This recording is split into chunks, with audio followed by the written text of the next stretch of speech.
I define motivation as the desire to achieve that which you believe to be worthwhile.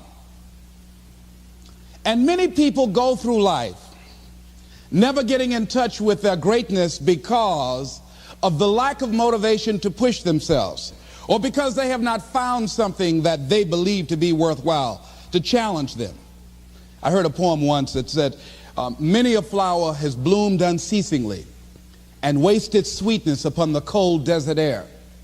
It's translated, that means simply that many a talented persons have gone unnoticed, and the world never had a chance to be exposed to their talent because that person did not take the time to begin to express or to demonstrate or to motivate themselves in the direction to bring that which they came into the universe to bring.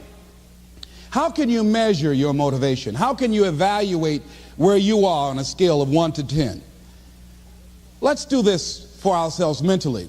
How do you rate yourself from 1 to 10? Your mental attitude about yourself, how you feel about you, how you feel about life.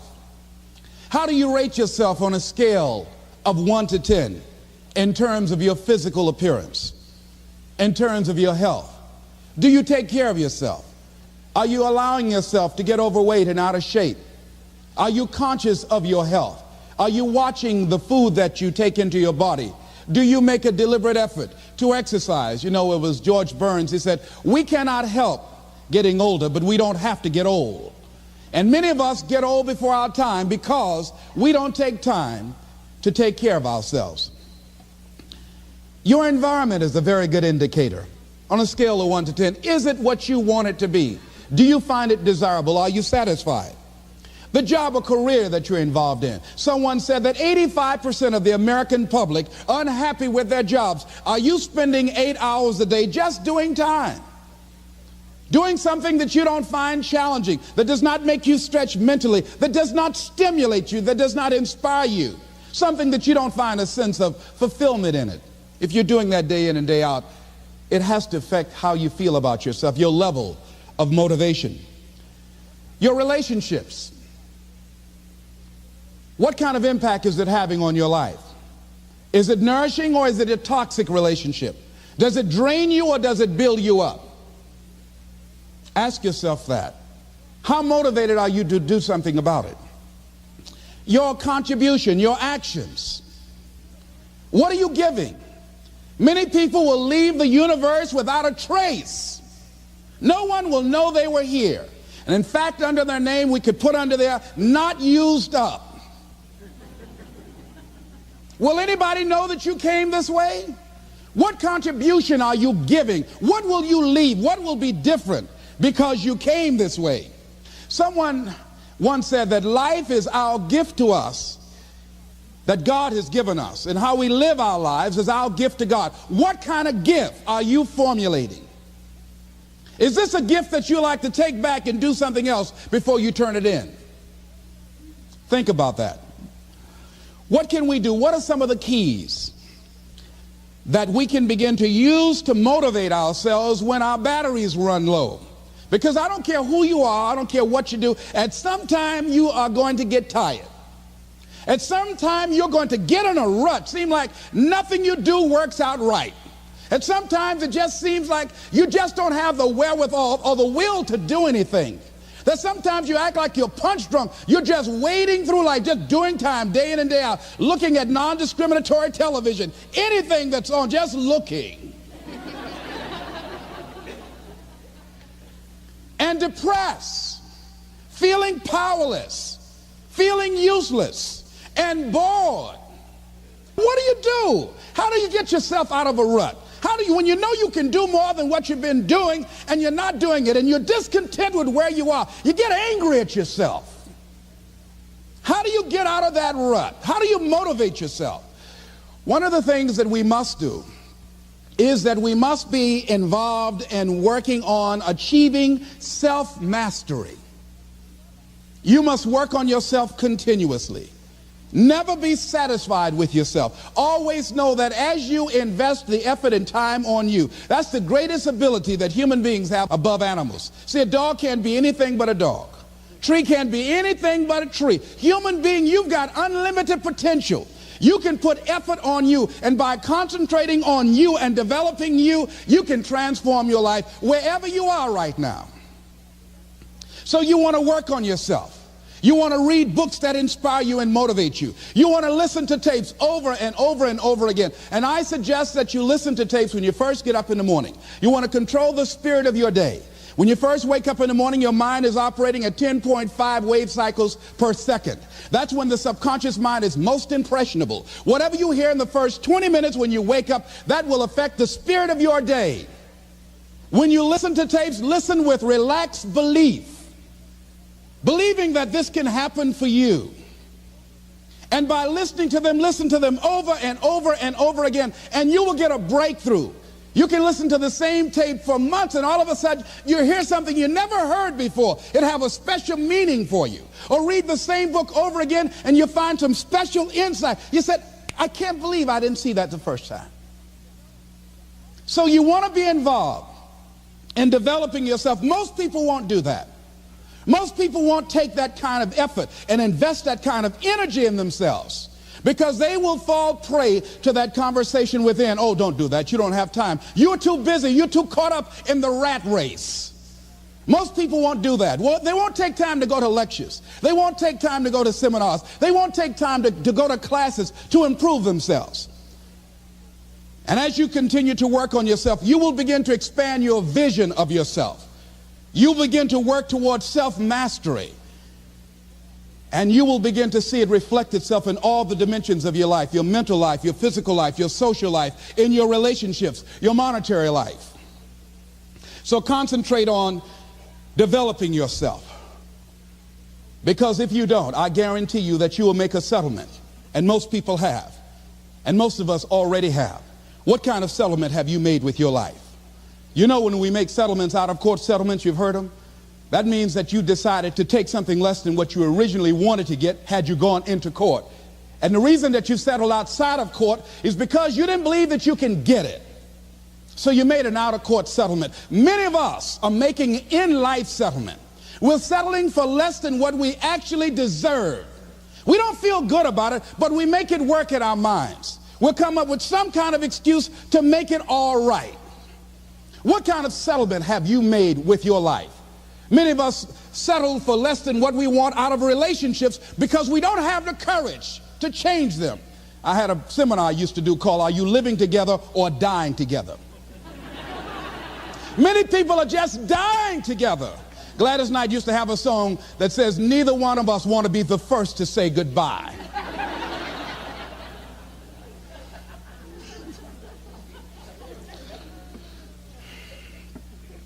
The next thing is, in order to begin to find some keys to self-motivation to drive yourself, in addition to working on yourself, and as you work on yourself, you feel good about yourself, and as you feel better about yourself, you treat yourself differently. Develop a health plan.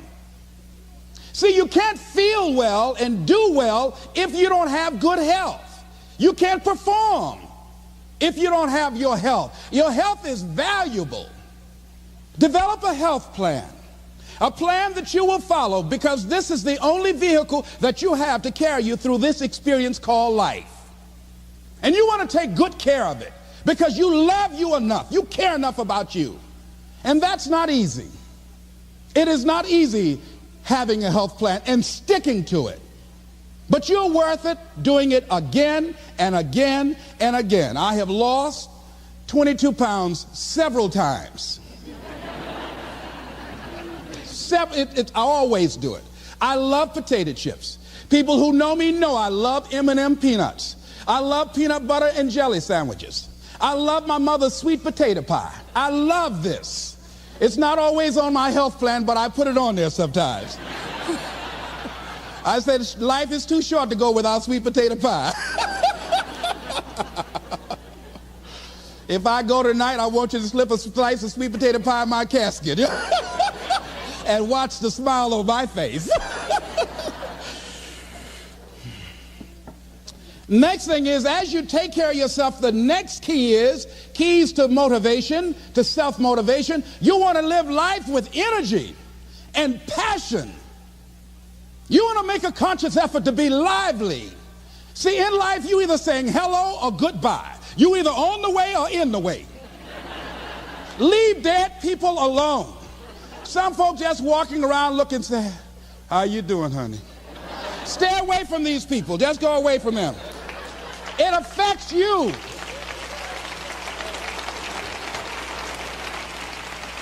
You want to smile.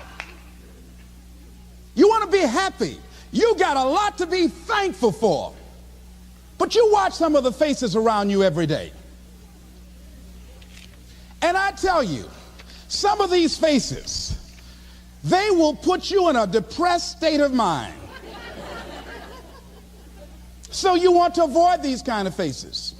When you see them coming, turn your head. Next thing is that you want to monitor your inner conversations. The things that you say to yourself. You want to watch them, and in watching them, you want to take charge. A friend of mine told me this evening, and she did it excellently. She said, I didn't want to come tonight. I was feeling so depressed. And I said, I'm going anyhow. See, that was the conversation. Oh, you really don't feel like it. You really don't need to do it. You don't really need to read anything. Forget all that. That's that inner conversation. Oh, you don't need to worry about trying to go into your own business. Forget that. You can't do that. What if you lose everything you've got? That inner conversation that stops you from doing the things you want to do less, don't do that. How can you possibly think about being a motivational speaker? You don't have the contacts, you don't have the money, you don't know the right people. You're going to get up there and your mind's going to go blank. Forget all that. You remember that time you got up before some people and you panicked? You stood up and your mind sat down? Don't you remember? And I said, yes. And then I said, shut up. So you've got to learn to stand up to yourself inside yourself and short circuit, override that conversation that's always going on. 85% of what that conversation will tell you is negative. It's negative. It will tell you you're tired when you really are not tired. It will tell you you can't do it. It will fill you with fear. So you've got to watch that conversation. And when you find it going on, you've got to stand up to it and say, I'm going to do this anyhow. I'm afraid, but I'm afraid not to do it. And I'm not going to let you stop me. The biggest challenge that you will have in life is you. There's an old African proverb that says, if there's no enemy within, the enemy outside can do us no harm. The next thing that is a key to self-motivation is that you've got to ask yourself, what do I want out of life? What do you want out of life? What do you want out of a job? What do you want out of a career? What do you want out of a relationship? What do you want? What gives you your life? How will you know when you got it? What will make you happy? You need to know. You need to start asking yourself some questions. What do I really, really, truly want? You need to be exact about that. Don't be vague. Oh, I just want to be happy. That's too vague. What will make you happy? How will you know when you got it? Zero in on it. Be exact. Be specific. And as you do that, that will stimulate that superconscious mind or the reticular activating system of your mind that will begin to find those things, to identify with it. And once you begin to determine that which you want, take the time to write it down. Don't just think about it. Write it down. That is a subjective process that engages the subconscious mind. Write it down. Once you write it down, read it 3 times a day, morning, noon, and night. Why is that important? Because what it will do, it will cause you to focus. It will cause you to concentrate. When that other conversation is going on telling you what you cannot do, telling you all of the impossibilities and all of the obstacles, your concentrating will begin to create a larger vision within yourself, and you'll start looking for and seeing some new opportunities. You start creating some openings for yourself. As you begin to read that every day, day in and day out, that will make you focus. That will discipline your thinking. And you'll get all kind of creative ideas. As I talk to you right now, being involved in this immersion process, you're going to create some openings for yourself. You're going to get some ideas. You're going to feel your adrenaline flowing, and you're going to think about something, some idea you had, and you say, I want to go back and I'm going to look at that again from a different vantage point, not from the level of the problem or the obstacles that I encountered, but from a higher vantage point. Because what you will begin to see and to know as I talk to the higher consciousness within you, that you are powerful, that you are a miracle worker. And that inner conversation has conditioned you to believe that you are not. And as you begin to discover the truth of who you are, whatever challenge that you're facing in life, and if you're living, you're facing some challenge, you'll begin to know that you're powerful and that you're a miracle maker. So as you begin to write down exactly what it is that you want, read it every day. The next thing is, see yourself there. How will you feel once you get there? What will the experience be like for you? What will be different? What kind of person do you have to become in order to get there? Visualize yourself there, living the experience. I remember when I ran for state representative in Columbus, Ohio, and I had a lot of people telling me, and you got to watch not only the conversation within, but the conversation without, telling me, Les, you can't possibly win. You can't do that. And I went down to the legislature, and I saw myself. I knew what I wanted. I saw myself in the chair. I pointed out the chair that I wanted.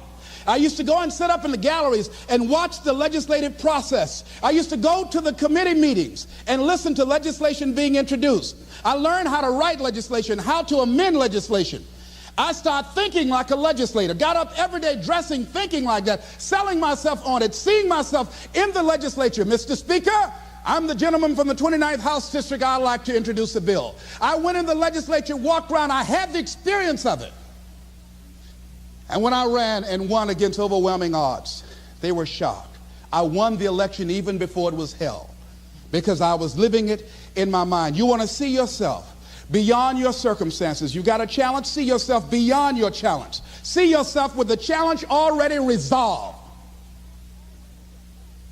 And knowing that all is well, seeing yourself in control and in charge of your destiny, being healthy and happy. The next thing is, it is important in the area of motivating yourself, it's important to know why you're doing it. Because that mind will say, why bother? Why go through all this? This is too hard. No, throw in the towel. It's not worth it. Has it ever said that to you before? Here's how you can handle that. Here's how you override that. Write down 5 reasons why you deserve it. Why do you deserve what you want? Why you? Why do you deserve it? What meaning and value will it bring to your life? What's so different about you that you deserve your goal or this goal? And when you write down those 5 reasons, when you have some down moments, and you're going to have them, when that conversation starts talking to you, and it's going to talk to you, what you will do is you can pull that out and read it, and it will build you up. It will be your rod and your staff to comfort you through some challenging moments, because you're going to have some. Life will knock you between the eyes. It will catch you on the blind side, come out of nowhere, stuff you can't anticipate that will knock the wind out of you. You want to give up. That's why it's important for you to work on yourself, listening to tapes, building yourself up, talking to yourself with power, feeling, and conviction, building yourself up day in and day out, because it's coming. I guarantee you, life is just waiting. Oh, he's doing good now, huh? Very good. I remember I had an experience. I was pursuing my dream, and that's why you have to work on yourself. You don't know what's going to happen. And I was telling people, I had this big rally I had to do. It was 5,000 people there. And I said, you must work on yourself. If you want a larger vision, you've got to empower yourself continuously, because life will catch you on the blind side. And after I finished my speech, I got a rousing standing ovation. And I went and called the young lady that I was dating at the time. I said, hey, guess what? I said, they love me. I got a standing ovation. And they were chanting, we want the motivator. We want the motivator. I said, listen, we want the motivator. Do you hear? She said, yes. Les, I need to talk to you. I said, well, wait a minute. You're talking about tough. I was getting off, and I'll be home soon. Les, I heard a voice in the background. Hurry up and tell him. Who's that? Les, you've been gone a lot and there's somebody else. What? And they came in. Les, come on, Mr. Motivator. They want you back out there. Wait a minute, hold a minute. What'd you say? I'm sorry, there's someone else. And I heard the voice say, hang the phone up. Clump. I say, wait a minute. I say, hey, Motivator, come on. They want you. Can't you hear them cheering? I say, okay. I say, when you working on a larger vision, I say, you got to really work on yourself because life will catch you on the blind side.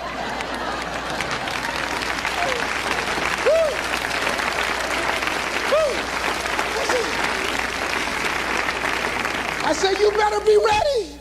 And you better make sure you want it because it'll make you cry. And somebody said, the Spirit is on him. Thank you. I was talking till they started blinking the lights. They had to come pull me off. And I said, you got to have a larger vision. You make sure, wait a minute, you make sure you work on yourself. They said, come on, Mr. Brown, come on. Yeah. I went back to my hotel room, and loneliness and heartbreak was sitting on the bed, said, are you coming in now? Do you have your larger vision now? How's your positive attitude? Say, get on in here. Are you still breathing? Shut up. No, you want your gold? No, I don't want this gold now. Life will wear you out. You'll be saying, no, I can't, and no, I won't. You try to read it, can't see nothing through the tears. I went plundering through the drawers in this hotel trying to find a Gideon Bible, anything, you know. I said, somebody, anybody help me. Yahweh, Yahoo, anybody. Boy, I tell you, that's why you got to work on yourself. Because life will send you some curves you cannot anticipate. The next thing is that whatever you do, you want to develop technical mastery. You want to be the best at what you do. You want to master it. See, part of self-motivation is you've got to find something that gives you a strong sense of competence. Well, you become known for that. You develop a reputation of being good at doing that.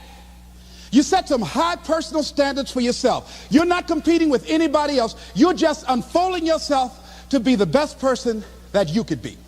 That you want to give the best quality service that you can give, because that is a statement about who you are. The other thing that's the key to self-motivation is recognize the fact that you're going to get into some slumps. Recognize the fact that you're going to encounter a great deal of failure in life. It goes with the territory. But in the face of that, you want to be relentless. When you want something, you don't expect everybody to say, oh, come on in. You want this? Oh, great. We want to give this to you. You're such a nice person. You're doing it for your family, aren't you? Great. No, life isn't like that. No, many doors will be closed in your face. Many loans that you will want. And they'll say, no, you don't have enough collateral. You don't have enough credit. And most people will give up. But you've got to decide that I'm going to be fearless. I refuse to be denied.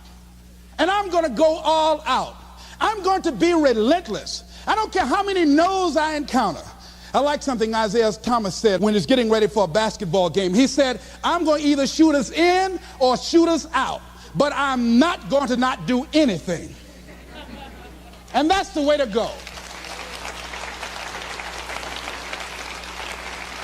You can't make a basket unless you shoot the ball. You can't hit a home run unless you take a swing at it. Most people won't even take a swing. Well, I probably won't make it anyhow. That's the conversation within.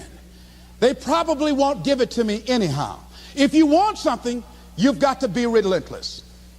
You've got to decide, I deserve this, and I'm going to have it. And you go all out to get it. That drives you. The next thing is that when you want something out of life, you've got to be willing to go into action. Don't wait around for things to be just right. Don't wait for things to be perfect. Don't wait for the ideal situation. It will never be ideal.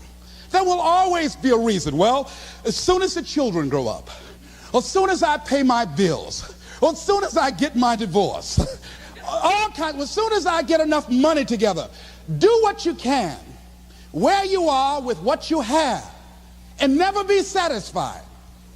A lot of people never take a chance in life. They don't want to take any chances. They want the situation to be ideal. See, that's not walking by faith. That's walking by sight. If I can see it, I'll do it. No. That's a lot of people saying, if I can see it, I'll believe it. No. If you believe it, you can see it.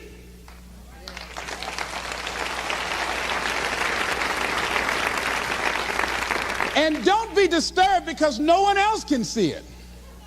That's not unusual. That is ordinary. But because you want some different kind of results in your life, you've got to be willing to be unreasonable. If you want unreasonable results in your life, you've got to be willing to be unreasonable. Part of being unreasonable, you don't judge according to appearances. Part of being unreasonable, you can see it because you believe it. That's part of being unreasonable. Part of being unreasonable, you're like Paul who said, you must have the faith to call forth those things that be not as though they were. That's part of being unreasonable. Most people won't do that. Most people say, call me when you get it together. Then I'll support you. The other thing is that one of the keys to self-motivation that empowers you is that you want to find a cause larger than yourself. Find something that you can contribute to. Find something that you can make a difference because you can. Part of what feeds your larger vision, part of what gives you a reason for being, part of what gives you your life is being able to give something back. Say, I can't afford to give anything. You can't afford not to give. Give your time. Give your talent. If it's nothing, just to go over there and lick envelopes. I don't know exactly what I'm going to do, but I'm going over there. It's part of my tithing in the universe. Once you develop that special sense of mission, and that's what you develop when you're part of a larger cause than yourself, it drives you. You don't need an alarm clock to get up in the morning. You have special power. You'll go places and folk will like to be around you. They will know there's something different about you. When you go in, they'll say, hey, that's somebody important. I want to know who you are. I just want to be near you.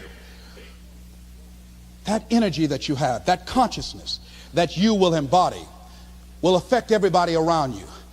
The next thing is that you want to create a home court advantage for yourself. You've got to be aware of who you have around you. So you want to be selective. Have friends that will enable you to grow. I have friends that help me to grow spiritually. These are my spiritual friends. I talk spiritual stuff with them. I have some other friends who are just intellectual friends. They make me grow intellectually. They make me stretch.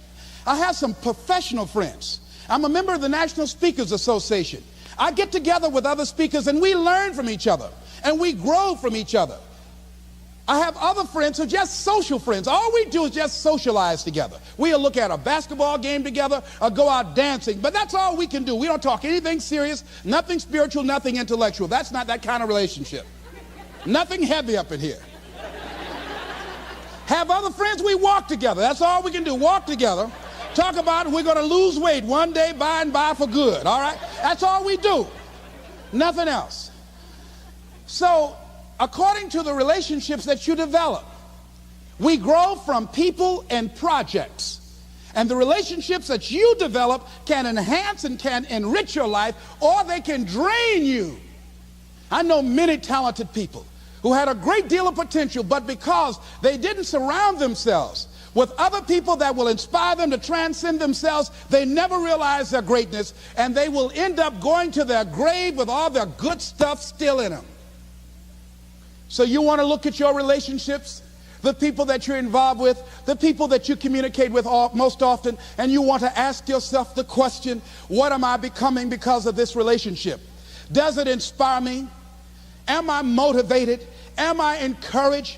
Am I driven to develop myself? Am I seeking my own greatness? What kind of person am I becoming because of this relationship? Am I becoming more cynical and negative about life? Ask yourself that. The next thing is, you've got to say yes to your life. You've got to say yes. Yes to my dreams. Yes to me. Yes, I can make it. Yes, I can. Doesn't matter how many failures I've made. Doesn't matter how many mistakes I've endured. Doesn't matter about my defeats. Doesn't matter about what I've done. Yes, yes. I don't care about the fact I'm in a hole now. Doesn't matter about where I am. Yes, the last chapter to my life has not been written yet. If you judge me now, you'll judge me prematurely. I haven't exposed all my stuff yet. I'm still in the process of transforming my life. I'm still in the process of becoming. Yes. I had somebody in my life at one time told me, you'll never make it. And I said, I'll show you. And what energized me, what motivated me was something that Frank Sinatra said. He said, the best revenge is massive success.